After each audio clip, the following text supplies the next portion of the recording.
Berdirilah seorang perempuan parubaya yang sedang menunggu seseorang. Namanya adalah Bu Asih. Ia sedang menunggu anaknya yang belum pulang dari sekolah. Bu Asih sangat cemas karena anaknya belum pulang. Waktu sudah petang hampir malam, tetapi tidak ada kabar dari anaknya itu. Sesekali Bu Asih nengok keluar teras rumah untuk melihat-lihat barangkali ada anaknya datang, tapi tidak ada tanda-tanda kedatangannya. Dalam hati Bu Asih berkata, "Kemana anak itu perginya? Jam segini belum pulang-pulang juga. Aku sangat khawatir dengannya." Saat Bu Asih mengunci pintu, terdengar suara ketukan sambil mengucap salam. "Assalamualaikum, Bu." Dengan hati gembira, Bu Asih kemudian mengucapkan hamdalah, lalu membuka pintu dan membalas salam dari anaknya. "Waalaikumsalam." Melihat anaknya pulang, Bu Asih sangat lega dan memberikan senyuman yang lepas kepada anaknya itu. Bu Asih bertanya kepada anaknya, "Nak, kamu kemana dulu jam segini baru pulang?" Ibu sangat khawatir. Anaknya menjawab pertanyaan ibunya sembari melepas sepatu yang ia kenakan. Aku pulang jam segini karena aku tadi makan di restoran bareng teman-temanku. Mereka mentraktirku berbagai macam makanan yang lagi viral." Anaknya menghela nafas dan melanjutkan perkataannya, "Kapan ya aku seperti mereka, bisa membeli apa yang aku mau dan bisa mentraktir teman-teman," ucap Bella sambil melihat kepada ibunya itu dengan tatapan yang sinis. Bu Asih hanya bisa tersenyum mendengar anaknya mengatakan hal itu. Bella Puspitasari merupakan nama anak dari anak Bu Asih. Sebenarnya Bella bukan anak kandungnya Bu Asih, tetapi Bu Asih sangat sayang kepada Bella seperti anaknya sendiri. Bella ditemukan Bu Asih di depan rumahnya saat bayi. Bu Asih tidak mengetahui juga tidak menemukan identitas anak tersebut. Bu Asih menemukan Bella saat Bu Asih ditinggalkan oleh suaminya yang telah meninggal dunia karena serangan jantung. Dengan kehadiran Bella, rasa sedih Bu Asih pun terobati. Hari-hari Bu Asih mengasuh Bella dari bayi sampai dia sekarang yang sudah menginjak remaja tidaklah mudah. Pasti ada saja cobaan dan ujian yang menimpanya. Bu Asih bekerja sebagai buruh cuci di lingkungan tempat tinggalnya. Jika ada tetangganya yang membutuhkan tenaga cuci, selalu meminta kepada Bu Asih. Meskipun demikian, Bu Asih tidak malu mempunyai pekerjaan seperti itu dan selalu bersyukur karena dapat menafkahi dirinya dan Bella. Hari-hari berlalu. Bella semakin kesini semakin tidak memperdulikan ibunya itu. Bella selalu saja meminta barang yang mahal dan branded kepada ibunya. Meskipun Bella sadar kalau ibunya tidak dapat membelikan apa yang dia mau. Tetapi Bella memaksa ibunya agar membelikan barang-barang yang dia mau.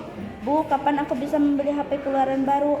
Teman-temanku sudah punya HP keluaran baru, hanya aku saja yang belum punya. Aku malu sama teman-temanku, Bu." Bella mengatakan hal tersebut dengan nada marah. "Iya, sabar. Nanti kalau uangnya sudah ada, baru kita beli HP yang kamu mau ya sayang," kata Bu Asih kepada Bella sembari mengusap-ngusap kepala anaknya. Bella menepis tangan ibunya dengan kasar. "Bella mau sekarang, bukan nanti dan nanti. Bella tuh capek hidup susah kayak gini. Kenapa sih ibu yang harus jadi ibu angkatnya Bella, bukan orang lain saja yang jadi ibu angkatnya Bella?"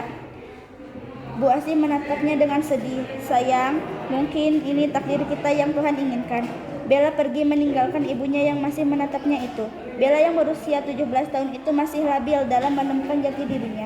Dia juga sangat gengsi dengan keadaan hidupnya itu, karena Bella memiliki teman-teman dari kalangan orang kaya, yang orang tuanya itu memiliki kekayaan juga jabatan yang tinggi di suatu perusahaan. Sedangkan Bella anak dari seorang buruh cuci. "Kenapa aku dilahirkan ke dunia ini untuk jadi orang susah? Kenapa orang tua kandungku membuangku seperti ini?" Hati Bella menggerutu tidak menentu. Pikirannya kacau. Bella jadi bengong saat ditanya teman-temannya. Tersentak Bella oleh salah satu temannya yang menepuk pundak Bella dan beberapa tersadar dari lamunannya itu. Bella Puspitasari yang bersekolah di SMA negeri ternama di Jakarta ditanyai oleh teman-temannya. "Bella, kamu kenapa melamun terus? Apa ada masalah dengan ibumu di rumah?" Bella pun hanya terdiam, tidak menjawab pertanyaan dari teman-temannya. Dan Bella pun beranjak pergi dari sana menuju rumahnya itu. Sampainya di rumah, Bella pun mencari ibunya, berteriak-teriak memanggil Bu Asih. "Bu, ibu, ibu." Tapi Bu Asih tidak ada di rumah karena masih bekerja di rumah tetangganya. Saat Bu Asih datang, Bella langsung meminta uang kepada ibunya untuk segera dibelikan HP yang baru. "Bu, mana uang untuk beli HP baru? Aku sudah malu sama teman-teman," kata Bella kasar kepada ibunya. Bu Asih hanya mengatakan, "Sabar ya nak, uangnya masih belum cukup untuk membeli HP yang kamu inginkan. karena apa yang kamu inginkan itu terlalu kemahalan. Bella mengambil uang Bu Asih dan pergi. Bu Asih mengejar Bella, tapi Bella berlari dengan cepat. Bu Asih berteriak memanggil Bella. Bella, tunggu dulu nak, jangan diberikan dulu HP, itu bukan uang ibu nak. Bella tidak mempedulikan Bu Asih. Bella terus berlari ke jalan raya yang penuh dengan kendaraan yang berlalu lalang. Bella, tunggu ibu nak. Bella, brak. Tubuh Bu Asih pun tergeletak dan tak berdaya saat tertabrak sebuah mobil yang melaju dengan cepat.